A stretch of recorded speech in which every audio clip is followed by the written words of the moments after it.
Today's guest runs a digital agency called Digital Neighbor. You are not just controlling your destiny, you're controlling the destiny of other people. But what makes this story interesting is the shift he made along the way. So what started as a side hustle turned into a 14-person hybrid team. The risk is going to be much higher, much more elevated if I do this. And if I don't do it, I'm going to regret it for the rest of my life. And in this episode, we'll talk about what shaped his leadership, what changed as the team matured, and how he balances kindness with accountability. Eric, welcome to the Agency Culture Conversations. Thank you so much for having me. I'm super excited for today. Yeah. For everyone who's listening, Eric, would you mind perhaps let us know a bit about your story, where did you started from, and how did you kick off the agency and scale it to where it is today? Yeah, no, great question. So starting kind of with my background is, out of college, I was an advertiser by trade and kind of worked my way through different agencies and in-house. And just like, a lot of people started listening to podcasts and really fell in love with Gary Vaynerchuk, Gary V. I can't enough in it. And, it just really kind of spoke to me at the time with like the right message, the right time, kind of talking about building something for yourself, right? Kind of creating your own business and definitely taken out of context and using, paraphrasing here, using the wrong verbiage, but along the lines of creating, you have that full-time job, kind of creating that side hustle, kind of creating something on the side that like a passion project that you really enjoy. And for me, I always really enjoyed advertising. I enjoyed marketing, the digital aspects of it and everything.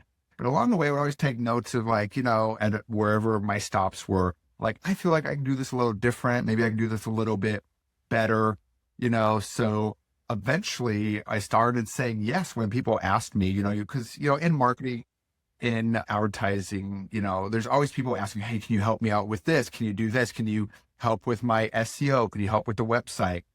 And I would always say, no, I'm a company man. I'm working for this company. I can't help you. But kind of inspired by Gary Vaynerchuk there, I realized, what? It's okay to say yes. Let me just see, if I can help these people out. And maybe if it's like maybe some extra income or, even like a little bit on the side. And so I started doing that and I realized like I'm having a lot more fun kind of doing things my own way, kind of running it how I want to, kind of having that freedom that comes along with that. And so that's when I kind of started transitioning and realized, what? Maybe I can make this side hustle my main hustle. And that's kind of my entrepreneurial journey of like realizing, I have the experience, I have the drive, I have the motivation to kind of, start my own thing there and going from that side hustle to, a full-time founder of an agency. Yeah. It's kind of funny because I think that's what most people start out with, right? They start the side hustle and eventually they like the freedom, and then when they become the founder, they realize the freedom is you having to work 24/7 and then yeah. So this is very interesting because I think that's what a lot of folks are interested in learning a bit more as well, right? Because I think a lot of us who have that entrepreneur mindset and they perhaps are scared to take the jump, right? They maybe take that as like a side hustle as they are working somewhere else to get in that initial income. You are on the same story, right? And now you scale the team so big now. But before you started Digital Neighbor, when was that one time when the timing felt right? When, like, what was inside you that you're like, all right, now is the right time to maybe commit into the agency full time? Yeah, it's a great question. I wouldn't say it was one singular moment or one singular trigger. It was a lot of different factors kind of coming in, right? Like where I realized like this extra income that I'm actually making money off of this, that could be money to pay me full time, right? When I realized I wasn't just building piecemeal tactics, I wasn't just doing smaller things, that I was actually building something bigger, right? I can build a strategy, I can build a system here. And so I think that was really kind of that moment when I realized like I can actually turn this into something bigger. This is scalable beyond just, a little of little side project, little pocket money there, actually more of an institution, let's even say, right? And this isn't, I remember thinking, this doesn't need to be a side hustle anymore. This can become my full-time career. I think it's spot on. Institution is the right word.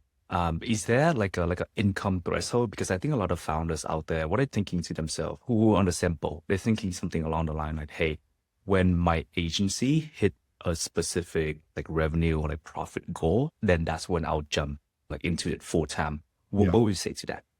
So I love this question, right? And so everybody is in a different place. So from my standpoint, where I wasn't, a young spring chicken anymore when I started my agency. I had some experience, and with experience comes life and come obligations. So I had financial obligations. I was divorced. I had a son. So I had to pay the bills, right? I got to pay my child support, got to take care of my son, got to pay the alimony, got to pay everything else. I put a number on paper and said, this is how much I need to make each month to pay my bills, right? I was living at home. I wasn't like living with roommates, right? I had a career going. I had, I had a master's degree. I had the agency background and all the experience, so I had to at least make sure that I was able to cover those expenses. So that's really when I realized like I want to do this full time, I need to come up to this number to make sure I'm taking care of my obligations and to make sure, that I'm not going to suffer because I'm making this decision too early. So I could have probably started sooner, but I was intentional and focused and wanted to hit a certain threshold before I kind of left the previous employment, right? And left out my previous full-time gig and then started my own company. Is I wanted to make sure that from a financial standpoint, I was stable, right? So it really just depends where you are in your career, in your life, because a lot of times you hear, it's a younger story, and like listening to Gary Vaynerchuk, you can eat ramen and peanut butter sandwiches and survive. For me, that wasn't an option, right? I had to pay bill. So I had to make sure I could cover the bills before I really started taking Digital Neighbor full time. I actually really, really like that. I think that one of the most important thing early on is just make enough to put food on the table, right? It's not about getting rich quick. It's not about any of that. It's just about surviving in the initial stage. Yeah. Yeah. I think a lot of founders, let's say they have some sort of like engineering job or something like that, and they try to make that side hustle money match with where they were. I think it's going to be a while. That's it, right? Yeah, you're going to definitely take a pay cut. You're going to work much more than you did before. You're going to make less money, so you need to have that vision and believe in yourself, right? Because it's essentially a bet on yourself. You're betting on yourself that I will eventually, it's like, if you look at a graph, your career working, like you said, as an engineer, wherever at a company, can keep going up like this. And sure, that might be good. But if you're a founder, you're betting on yourself that eventually you're going to end up here, but it's not going to be a linear line. It's going to be much more of a zigzag. It's going to be a roller coaster to really get there. Yeah, yeah. And let me ask you this, even though you had some sort of experience before you kick off the agency, was there any fear going on there? Right? I mean, like leaving like a full-time job is not a small decision, right? Like what was going on through your head during that job? Yeah. So like I mentioned, right, like for a lot of other people as well, is you have that job, you have that stability. And stability is seductive, right? It really seduces you and you're like, okay, I'm comfortable here. Like I said, I had a master's degree, strong agency background. I worked at, bigger companies at Johns Hopkins, so walking away from that predictability is scary, and I remember at the time, my friends were like, you're so stupid. Just keep the full-time job, let them pay you and just run the agency on the side. Right. And I remember thinking about that, like, sure, I could do that, but then, I'm kind of half-assing it, right? I'm phoning it in at work. I'm not really giving myself the opportunity to grow. You need to cut that umbilical cord, right? And that's what I did. I cut that umbilical cord of the stability of the full-time job, bet on myself heavily, because, I think it was an interview a long time ago with Jeff Bezos, and they asked Jeff Bezos, why did you start Amazon, right? Because he had a super stable job on Wall Street, right? He's a hedge fund manager making millions of dollars probably. And like, why did you start Amazon? And he responded along the lines that, he did an analysis of it, right? He's a super smart guy, obviously, right? Did an analysis. And he said the risk of not doing it was larger than the risk of doing that. What he meant by that is that this was an opportunity, right? He saw the opportunity to put books in a box and send them to people.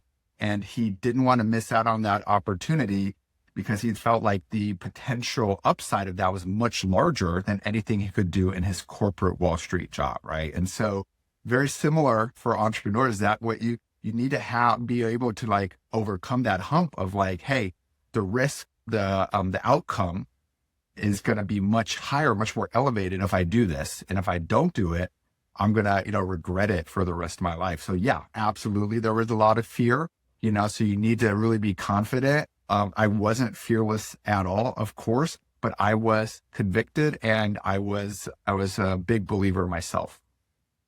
I love that. Now, I want to go back to what you mentioned earlier about when you first started the agency. All you really wanted to do is just put food on the table, right? Just get the initial income coming in. And eventually you're going to have to start hiring some people, right? So how do you manage like treating your team versus balancing what is like the growth, the profit, and the revenue? Yeah. So that was a huge transition, right? Just to kind of rewind the tapes. When I kind of went out on my own, it was me, myself, and I, right? It was like a one-person shop. But I got a great tip from, at the time where I was working, from the IT person. And he was an independent contractor and he knew I was going out on my own. And so he said the advice, like, listen, whenever you talk to potential clients as yourself, when you go out there, it's always it's always you and the team. Because that's what you're building, right? You're building a team. So start off with that mindset. It's not you, it's a team.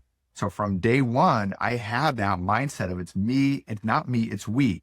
It's we at Digital Neighbor, we're a team. And so very early on, I knew that I wanted to kind of build that team. But you were asking there with kind of the pressure and everything that comes with that is that now you are not just controlling your destiny, you're controlling the destiny of other people. So long-term decisions were key, right? It's not like, I got to think about today, tomorrow, next month. Like, no, now I got to start thinking, can I even afford to bring in people? How much can I pay these people? What is the forecast look like for the next 6, 12, 24 months as far as growth goes? I kind of had to channel that CEO energy, right? So all of a sudden now, hey, you need to be the CEO. You got to make those bigger decisions that are good for everyone, not just for yourself. And I became more transparent about expectations, right? Like just talking to people as well as I was building the team, right? And kind of talking about the culture and everything there. And just being able to be that leader kind of is something you really need to grow into very quickly as you kind of start your agency there. Yeah. You know what? One thing I think a lot of agency founders can relate to is client asking you something along the line that, hey, I want to do some sort of performance-based deal. Like, hey, I won't want to pay you until you get some kind of result, right? So earlier on, like, of course, as you're balancing, like treating your team right, paying the team correctly versus like what's going on at home, making sure you have food on the table as well. Like how do you step up and just set the expectation to this customer? Like, look, man, I got people, I got to feed. Like, how do you tell them that? Yeah, that's a great question. So I want to start off with performance-based pricing, right? So that's a really interesting question. I like that question because that can be very controversial. I had clients ask about that plenty of times and everybody has a different perspective on that. For me, that's a no-go. I'm not going to do pay per performance because things are so unpredictable. I don't control the Google algorithm. I don't control what's going to happen next. Who knew that AI search or AI is going to be around 3-4 years ago, right? Things always are changing. So that's part of that predictability and the long-term decisions is being very clear internally, of understanding like how much is this going to cost me, how much time is this going to take, how much do I need to charge a client to be profitable here? And that's kind of that internal process. But then with clients early on, I leveraged my experience. I worked with a lot of big brands. I had a lot of big agency in-house experience. So I used that and leveraged that with clients early on until I can start building testimonials, case studies, reviews from my own clients, right? And that's actually something to be careful of, right? So I have just a word of advice and warning is I was working at a larger agency, and one of my employees who was a strategist went off, kind of did their own thing freelance, and they put the agency clients on their website. So the agency had a deal with those clients that they would not mention those clients, right? So the agency did not put them on their website, but this freelancer did. So he got in a lot of trouble that he then openly said, hey, this is who I worked with, right? So if you are going to use those clients, don't put them publicly on your website. You can mention them on your sales deck. You can mention them, on proposal calls, on discovery calls, whatever with potential clients, but don't go out there and say, hey, I worked with all these clients if they weren't, your own clients, they were at the agency you worked at. That's such a scary story. So tell us a bit more about that. How did you deal with that? Because I'm sure there are a lot of like agency, sort of like agency founders out there who may have experienced that, like the team member, they take that, they join the agency, they just want to get the experience, which is totally fine, but then they take all the case study with them along the way. So how do you deal with that situation? Let me answer it this way. So anybody who I've ever worked with, who's worked with me and leaves, I'm their biggest cheerleader. I want them to succeed. I want them to do well. So I'm always, gonna speak highly of you if you worked for me, unless, you left under really bad circumstances, right? I've had to fire people for underperformance, and maybe we can get into that later. That's a whole different situation. But, if there's just not a fit, and maybe, you're outgrowing the agency, and there's no clear path for you and you need to go do your own thing, I'm all for it. I'll be your cheerleader there. And there's a right way and a wrong way to do that, right? And so if you clearly say, hey, this is what happened when I was working at Digital Neighbor, this was my part in it, this is what I did for it to succeed, that's great. But if you say, hey, I did all of it, this was my client and everything, then that's not okay. And unfortunately, you can't always control that, right? You have to kind of have that trust, and you got to have that belief in people that they're going to do the right thing. Unfortunately, that happens quite a bit in the agency, in the marketing, in the advertising world, that people kind of say, hey, I did this for that. And it's not always 100% true. So a lot of times the proof is in the pudding of, can you actually do this? Can you actually talk the talk? Can you walk talk? Or are you just a bunch of hot air there? Yeah. I want to take a step back. Can you walk us through the growth of Digital Neighbor? So when did you start the company, and then where are you now? And at what point do you realize, like, all right, now it's the time for us to scale and let's bring on more people in the team? So that's a great question. Right? I love this question because I still don't know the answers to that to this day. We're just about 10 years into it.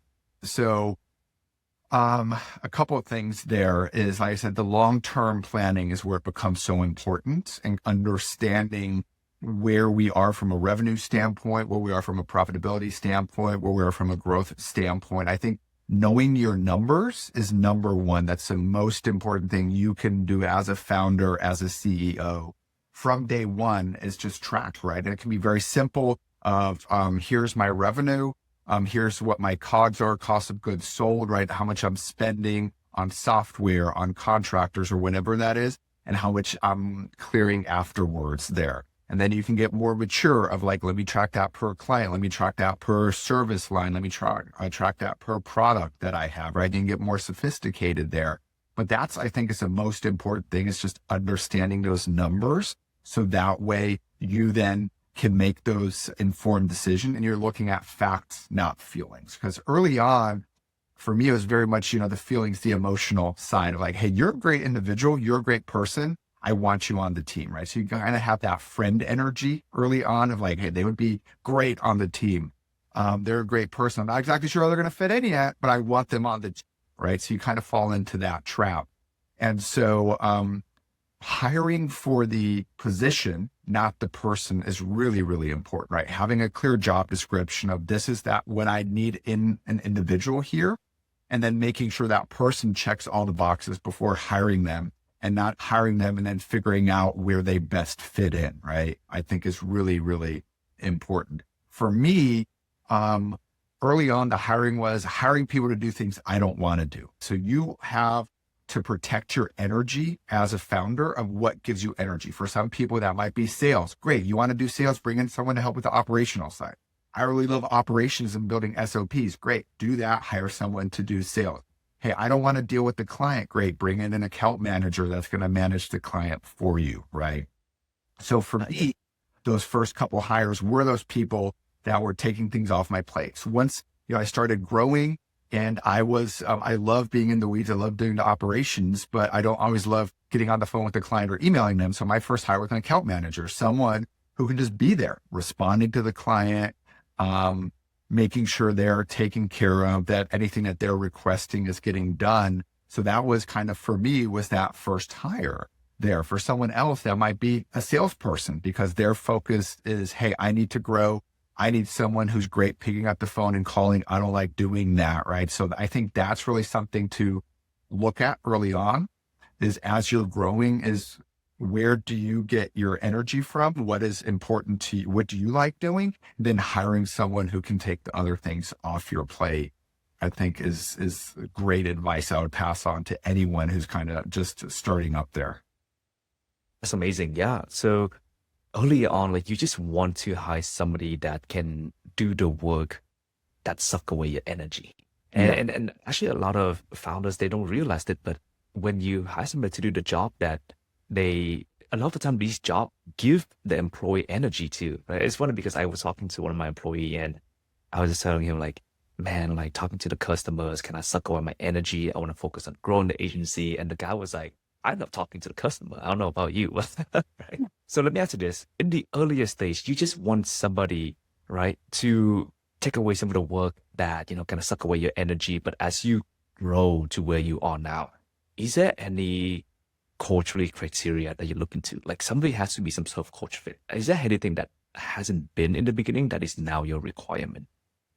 Yeah, that's a great question, right? So about culture, right? Because early on, I interview everyone, I talk to everyone, so I can kind of, gauge like, are they going to fit here? Are they going to be up to our values, up to our norms, up to our standards, right? But as kind of we grow, I'm not talking to everyone, I'm not interviewing them. So you need to actually write down, what is your culture? What's your mission, vision, values, right? And you actually need to define that and make that tangible, which I avoided the longest time, honestly. Like for me, it was just difficult to kind of write that down. And so I would definitely say that it's kind of changed. Early days, it was like someone who, like, and again, going back to that friend energy, right? Someone who, hey, I could be friends with them. I could hang out with them. I could do whatever, with them, to that CEO energy of like, they need to actually be able to do that job. I'm hiring them to be a project manager. Are they a good project manager? Not hiring someone, who's really good with, let's say, sales. They love being on the phone all day, but, they're just looking for a paycheck, and so let's just put them into this job. And so I think the early days, were very informal, right? Like I said, we didn't have things written down. We didn't have clear processes. There was a lot of flexibility, a lot of trust. And so quite frankly, we started out, we had unlimited vacation days. We had like unlimited, like Uber Eats delivery budget. Like, I was taking care of people a lot. And then you learn, that people take advantage of that, right? Like this person's always out and they're not getting their work done. This person's ordering food every single day, so you got to set boundaries, because if you don't set boundaries, people are going to take advantage of that, especially as you're scaling. You need to really avoid that ambiguity, right? You need to really make it clear to people, because even on the other side, right, it's a psychology 101 for children, right? If you don't set clear boundaries, you don't you have it being too ambiguous, it's going to create anxiety, right? You need to have some kind of structure. So we do have frameworks in place. We have clear SOPs for everything that's done. We have clear cultural mission, vision, values, clear KPIs for every position. This is what your expectations are. And also, probably most importantly, is job descriptions and defined roles, right? Because when you're smaller, one person might be doing a lot of different things, which makes it very difficult because like that person might be sick. What do we do now? That person might leave. Oh my gosh, no one knows how to do this, right? So having those clear definitions and those processes and systems, I think is really important. And to me, that goes hand in hand with culture. You can still have a fantastic culture with a clear framework in place. Yeah, I like that. I like that. Wow. I mean, I feel you're a really kind person because just the fact that you were giving out free Uber Eats, I was thinking to myself, like, man, if you guys are still hiring, just let me know. I'll just join and get those Uber Eats. But I think it's a very, Paul Wesley. but I think it's a very interesting conversation because most founders want to be kind, right? But they also want to have that accountability in the team as well. So can you help us define that accountability in your mind? Like, what is the standard? What is like the non-negotiable that like, hey, like I will be kind to you, but this is the line that you have to draw. Like, what does that look like? So let me answer it this way. So early on, I realized there's two non-negotiables at the agency that and that's number one, we track time, right? And we can get into why that's actually a good thing. Everybody tracks their time, right? Every day, what are you doing? You put it into the tracking system. And number two, you use our project management system, right? You don't like send emails all over the place. You don't Slack someone. You use the project management system. Those are the two non-negotiables for me. That makes you part of a team that you are following kind of the same rules that everyone has. From a cultural standpoint, that's where we kind of grow into, like I mentioned, our vision and values, which revolve around kindness, right? That's kind of where our agency, that's one of the reasons, I started the agency. And I wanted to have an agency that's a little bit different because digital marketing, just like a lot of industries, there's so many options out there and so many different ways to do it. And so, as I mentioned, kind of as I kind of progressed through my career, is I didn't want to, I realized things like I didn't want to nickel and dime people. I wanted to have great conversations with people and have skin in the game and not just see people as a number. It's like, oh, well, this campaign didn't work. So sorry. No, this campaign didn't work. Let's figure this out together. We're all in this together. Becoming true partners with our clients is really important. And so that matters internally as well, right? So we actually, in our proposal statements of work to clients, we have the kindness clause, which, they sign off on that, they will do certain things such as, and it's just, it's basic business, right? Like you're going to review content we send you in a timely manner, right? You're going to show up to meetings that are scheduled. You will give us, I forget exactly how we phrase it, but you'll give us good feedback, like thorough feedback on items, not just say I like it or I don't like it, right? You're going to be making them accountable to be a good partner, just like we are, I think is important. And that's something I talk about, like with a potential new client is like, listen, we want to make sure we're a good fit here, because we work different than a lot of the agencies, right? We're going to hold you accountable as well and make sure you're keeping up your part. Then internally, right? That's obviously being kind to each other, right? Everybody takes care of each other. So that's one of the reasons I've let people go is that they're almost hostile to others, right? They're like, stay out of my court, stay out of my lane. This is my area. Don't touch this. This is how you do it, right? And that's not being a team player, right? That's not being kind to each other here, to each member. And I think that's really important, is kind of fostering that relationship, and that's creating long-term success. One of my first employees is still with us here. She started as an intern in college here and worked her way up, and now she's my lead digital strategist, right? And she's moved 3-4 times since then, because originally, she was here in the office, and obviously COVID changed a lot, we're now, hybrid. And so she now is on the other end of the country, but still works for a digital neighbor and has helped, kind of form kind of even our culture. And that's important to me, is that each of their employees' voice is part of our agency, right? Because we're just made up of all of these components, of individual components, and that diversity is what makes us who we are, right? We're not all the same. We're not all uniform, obviously. So everybody has a little bit of a different flavor, and we celebrate that, right? We celebrate that here, celebrate that diversity almost every day, if not every week. We have the weekly check-ins, and everybody kind of shares, what makes them different, what makes them special, where they are in the world or where they are in the country, and kind of what makes them different. And yeah, so there's a lot of, a lot of ways. And as you can tell, I feel like I'm blabbering here, Wesley, like I'm just going No.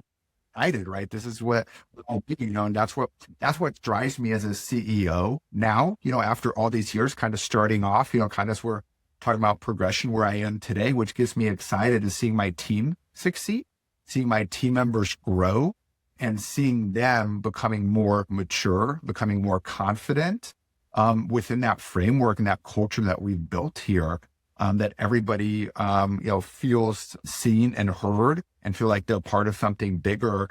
And I think that enables them to continue to grow professionally and personally. And I think that's awesome.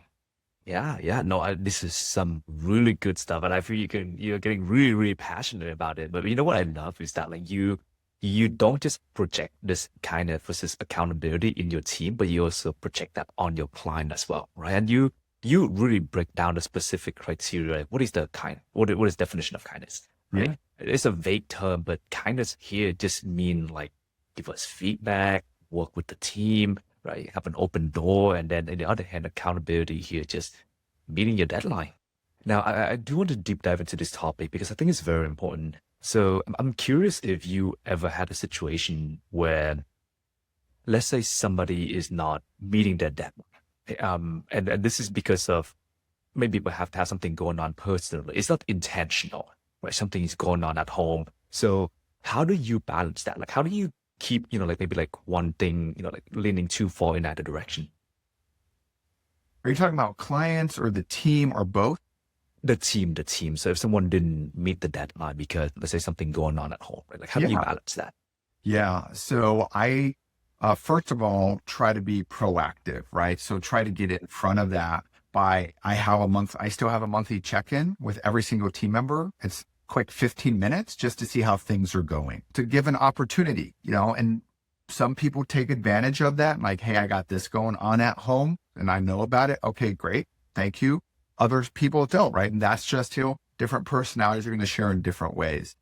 But for me, it really is about, there's something that took a long time for me to get to, is being as decisive and direct as possible, right? As a leader, is like you mentioned, like if someone misses a deadline, that gets red flagged. That comes to me, especially if it's a client's impact. So, I can give an example. It was a junior copywriter who was fantastic. And then all of a sudden they kept missing deadlines, right? And it's a domino effect, right? Because copywriter is late, then the project manager is frustrated. The account manager has to communicate that to the client. The client is upset, right? So there's all these different pieces in place there. So you come up with a PIP or PIP, performance improvement plan, and you give them 30 days.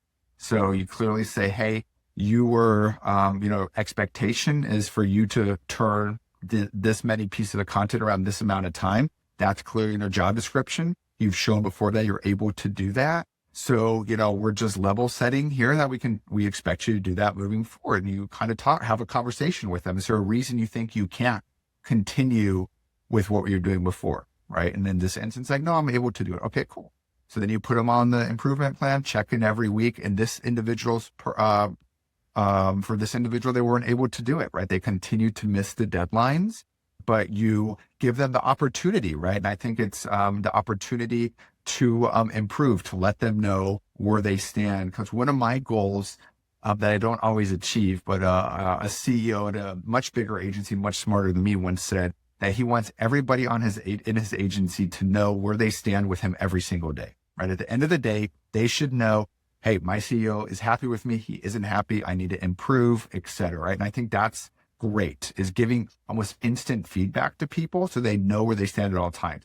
You don't want to come back and say, hey, 3 months ago, you missed that deadline. You're in trouble now. We're going to do this, right? That just doesn't work. You need to get in front of it as much as possible. And so that's for us, that worst case scenario, to do a 30-day performance improvement plan and give people opportunity. That also gives an opportunity from a culture standpoint, to be understanding, to also, because life happens, right? So you also have the other side where that has happened and the person was able to succeed, right? And they just had some personal stuff going on for a certain time, and that happens.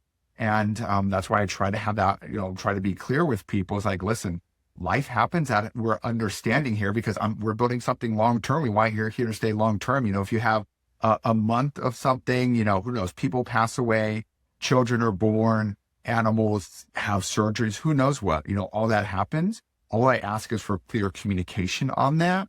And if you take advantage of that's great, you're going to succeed. But if you don't communicate that, and we don't know why, all of a sudden you're not performing, then, you're not a fit here. And, almost coming back here full circle, you're not a cultural fit if you're not willing to be open and share here. And we're not asking for personal details, right? I don't want to know, hey, I'm going for XYZ surgery, just like, hey, I have a medical issue going on. Like, that's all, right? That's, because that's where we get into the HR territory, right? Which we're still small enough that we don't have a full HR department, right? But I've worked at plenty of big agencies that I know better than to ask any personal questions. I would never do that, because that's your personal life. We just are asking when it impacts your professional life is to have an understanding of what exactly is going on there so that we can plan around that and help each other succeed from the individual employee and on the company side.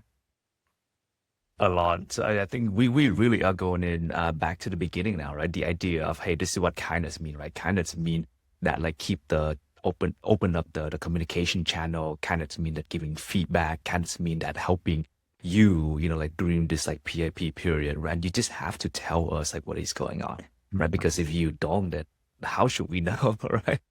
And yeah, I guess it does make sense why you are so strictly on finding a team member who almost like a friend to you that are willing to communicate with you, the kind of stuff on a day-to-day basis that you mentioned in the beginning of the podcast. Yeah, absolutely. And I think communication solves so many problems, so many issues, even in the world today, we're not going to get political or anything here, but I think just having understanding and just talking about things solves so many issues, right? And so for us, part of like the onboarding process and even the interview process, it's kind of understanding how communicative people are, right? Like just, again, we're still talking about, and we can move on here, but so stop me at any time. But, I had an employee who, again, was fantastic. And then all of a sudden they weren't available, right? And so that's kind of that hybrid team is you rely on them being available to communicate. We use Slack for communication, right? So a clear expectation is that little green light is on, you're saying you're on Slack and you're working and you don't reply like in a timely fashion, I'm going to think bad thoughts, right? I'm going to be like, why the heck are they not answering? What's going on there? We've had that situation before. And, that person eventually, with some other things too, was let go. Just because you're working remote doesn't mean that you can just not be available, right? That you can just like not, that you make your own schedule, right? So I think with remote staff, and it's something we talk about is, there's a reason why in-person is mandated by so many companies, right? There's a reason why it's so popular. There's a lot to be said about being in person. So if you're remote, you need to over communicate. You need to put everything in writing. You need to be open to others and communicate extensively in the right places, right? It's not direct message to people. It's open channels. We're talking about this client. We're talking about this issue. And making yourself visible, right? Because there's no proximity. We don't know what you're doing or not, but we see you being communicative, then we know that you're there. And that visibility really is the currency of any hybrid culture. And that's so Yeah. important. Yeah, yeah. And I actually want to keep talking about a communication topic actually. So you have basically two teams, one in-house and one in office, I should say, and one remote. Yeah. Do you see there are maybe like two different cultures, right? Maybe the in-office people, maybe they are a bit more tied because they communicate more, and folks that are remote is a little bit different. Yeah, great. I love this question, right? And that's a reality today for a lot of companies, right? That you have the people that you see all the time and then the people that, are remote. And it can absolutely create two cultures, if you're not intentional, if you share things with people in office, that can become the inner circle, right? And then that can be dangerous. So we combat that with I'm just going to shout out to Slack, right? I've mentioned a couple of times here. We use Slack extensively for communication. So if I have something to announce, I drop it in whatever the appropriate announcement channel in Slack is. When I give kudos, we have a kudos channel in Slack for people, right? Based on based on our values, like what value did they exemplify, right? And that's kind of where that back to Uber Eats came from, right? So if we're in office, we're in person, I'm going to buy people lunch, right? If we're going out to lunch, it's on me. So I didn't want people that were remote missing out on that. And that's how Uber Eats kind of came into it. It's like, instead of me buying you lunch, which would be happening if you're in the office, why don't you just order Uber Eats for yourself? And so being intentional of saying, we're going to treat you just the same as if you were in office, I think has a lot of weight on people and really creates that the staff and the environment and the culture that people feel like they're part of something bigger and you're not creating two distinct or two different cultures there. Like that. I like that. Let me ask you this then. So you talk about intentionally creating a culture, like create a culture intentionally. So earlier, you also talk a lot about system and processes as well. And I think a lot of people don't know this, but you can be very intentional with your culture. So how do you, what are some what is all the system that you bring in the house? Perhaps like you have to communicate in Slack like twice a week. You have to do this, you have to do that. What are some of that system that you bring in to be able to build an intentional culture? So some of the things that we do, we have a Monday morning all hands on meeting, right? We use Google Meet, whatever you use, Zoom, whatever. So everybody's on that call. And, we have a question of the week, right? So first of all, you got to share what's making you happy, which is typically from the weekend. Like, hey, I'm happy I went and saw this movie, right? So you're sharing kind of with everyone. And that's how you get to know people. Like, what movies are they watching? What are they like? For me, it's like, oh, what made me happy? I went golfing last weekend. Everybody's like, Eric loves golf. He all golfs every weekend, right? So they get to know me that way. And then there's a question of the week. Like, what's your favorite vacation destination? What's your favorite hamburger chain? What's your favorite reality show, right? So there's always a question of the week on that weekly call every Monday morning. The entire team goes through. And then after they share that, they talk about, well, these are my roadblocks. These are the items that I need from the rest of the team. So that work check-in becomes kind of, a culture creating event because you learn much more about the individual beyond just this is where I'm struggling at work or this is where I need help. You learn more about their personality as well. And we also have a midweek check-in on Wednesday. That's just if you have any roadblocks, it's like voluntary. You can jump on. I'm there. Leadership is there. If anybody else has issues, they can jump on there. And then the third meeting is we do a Friday afternoon happy hour, which is just anything goes. We jump on and just talk about, hey, weekend plans, or here's what we're excited for. And honestly, we haven't done this in a while. I need to bring it back. We used to do every week. We would do a snack tasting. I don't know how we started getting into this. So someone would say, oh, did you have this? No, I didn't try this yet. And so we have like one account manager who grew up in England. So she was telling us about this British snack called Twiglets, like a twig, right? So it literally looks like a twig, like a branch. And spoiler alert, it tastes like a twig from a tree. It's not very good, at least to me, right? But she loves it.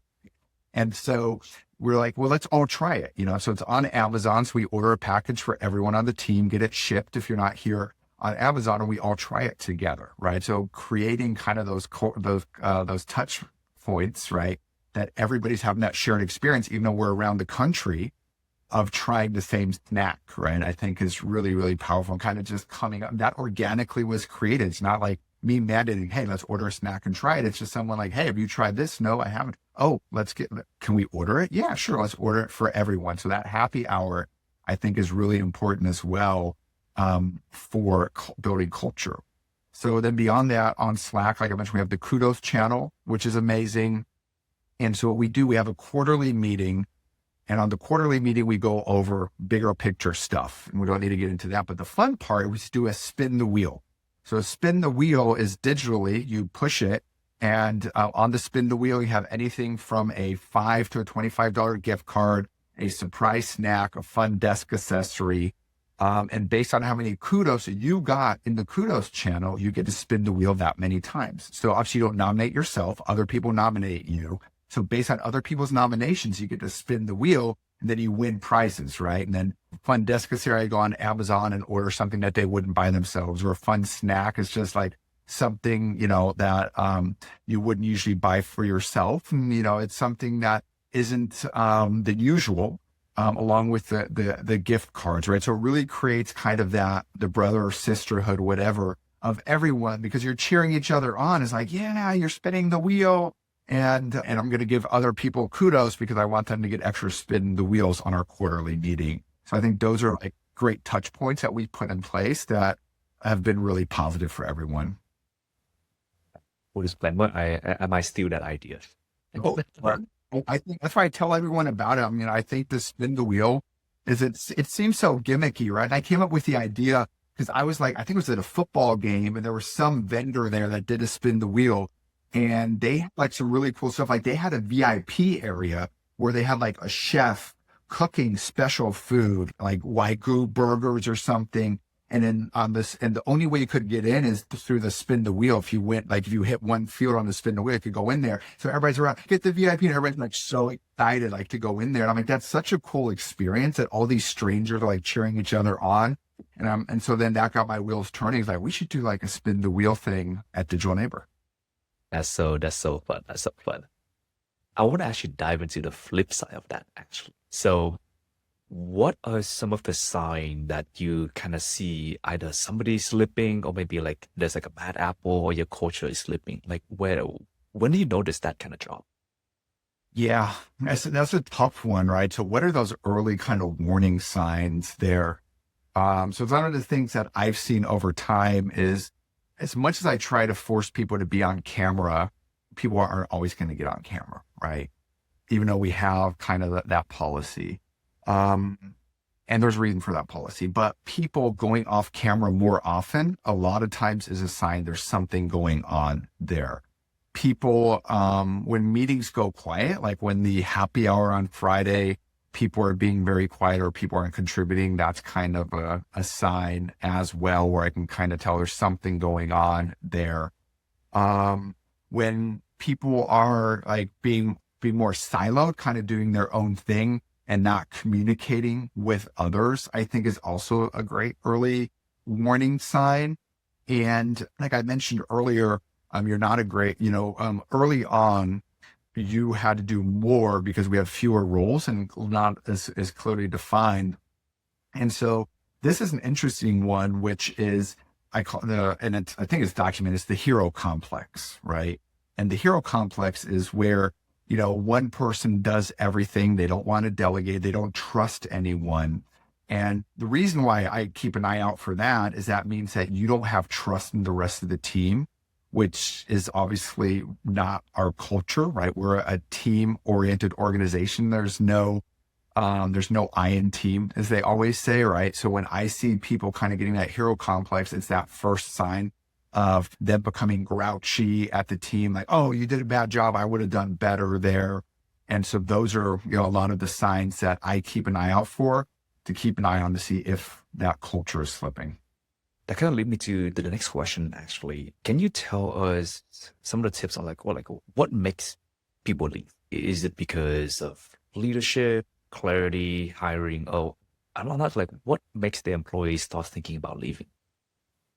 So I think the number one reason when people start thinking about leaving is very pragmatic, is that there's no clear path for them anymore at the agency. So that's one thing that we've been really intentional about in job descriptions, is saying, hey, you're an account manager. The next step is a senior account manager, or you're coming in as a coordinator. The next step is being a full account manager. So showing them clearly, this is your path at Digital Neighbor to continue to grow. These are the benchmarks. If you hit these benchmarks, then you can continue to grow here. So I think a lack of vision, a lack of understanding where growth can happen at the agency is my answer to the number one reason why people think of leaving. When you scale the agency, I'm curious, how did it get to the point where you scale so quickly and then maybe you perhaps promoted somebody too quickly and then now they are almost at the top and it's just like, I don't see anywhere else I can go from here. So I guess the best thing I could do is find another company. Yeah. And unfortunately, that's going to happen. And that's quite natural in the marketing world, right? When I was out honestly, out in the world before I started my own agency, I switched quite a bit. Like I'd go from agency to agency, just because I wanted to continue to see that growth and I wanted to try different things, But like I mentioned, that one employee who's been here since she's an intern, she leads culture, right? So she is a sounding board for me. She is someone whose opinion is very important to me. So she has a full, and everybody does, right? But this person as a senior leader, especially has a lot of impact, right? So, she's like, hey, we need to have retirement accounts here at Digital Neighbor. And I'm like, oh, I never even thought of that before. Let me start looking into that, right? So once you enable someone to make such a big difference at a company that they can plant the seed of, hey, we need to do retirement accounts, 401ks or whatever, and then actually seeing that happen 6 months later at the agency, that's powerful, right? That's why would you look to leave if you are somewhere where you can impact real change, where you can impact business decisions and impact culture there? Because like if you go to a huge agency, you're working somewhere big, you're never going to make any change no matter where you are, right? Unless you're at the very top. If you go to a small agency, you might get a lot of experience, but they're not going to have the resources. So I kind of like where we're positioned kind of in that middle space where we're not too big, where your voice doesn't matter, or we're not too small where you can't do anything. Yeah, I love that. I love that. Now, Eric, I'm curious, and if you don't mind me asking maybe a bit of a personal question, but through this podcast, I noticed that a lot of things you do is very intentional, like either the system, the kindness, the accountability. I'm curious, like when you were growing up, like was there any, I guess, like events that caused your mindset, or like not even caused, but like help your mindset, like to be able to build the culture that you are building now? Yeah, we didn't get into my upbringing, right? And so, and this will explain it, I think, is I was raised by a German mother and a military father, so very much the German accountability, the German directness, the German organization and order, right? So I thrive for order, right? Like I feel nervous if no one tells me like that you can do this or you can't do that, right? So that to me is natural. And the same with a military dad is where, SOPs, abbreviations, that's a way of life, right? Every day you are told by someone else how to do things, right? That wasn't a fit for me, right? I'm not made for other people to tell me what to do. I wouldn't survive in the military because I question everything. And I think that kind of that curiosity and that questioning, along with kind of an upbringing of organization and order, I think really helped me create a culture, kind of that hybrid between, hey, we're super kind, but we're also going to define kindness and we're going to make that structured. I like that. I like that a lot. Thank you for sharing that. Yeah. Now, unfortunately, we're closing into the end. And one question I love to ask every guest before we get off the podcast is, if you had to restart today, like, and rebuild an agency from scratch, what is one mistake you would refuse to repeat? That's such a big question and such a good question, Wesley. So if I rebuilt from scratch or started over, I would make decisions faster. Because the cost of delaying a decision is bigger than making a mistake and then fixing it, right? So the saying that comes to mind is, it's better to ask for forgiveness than to ask for permission.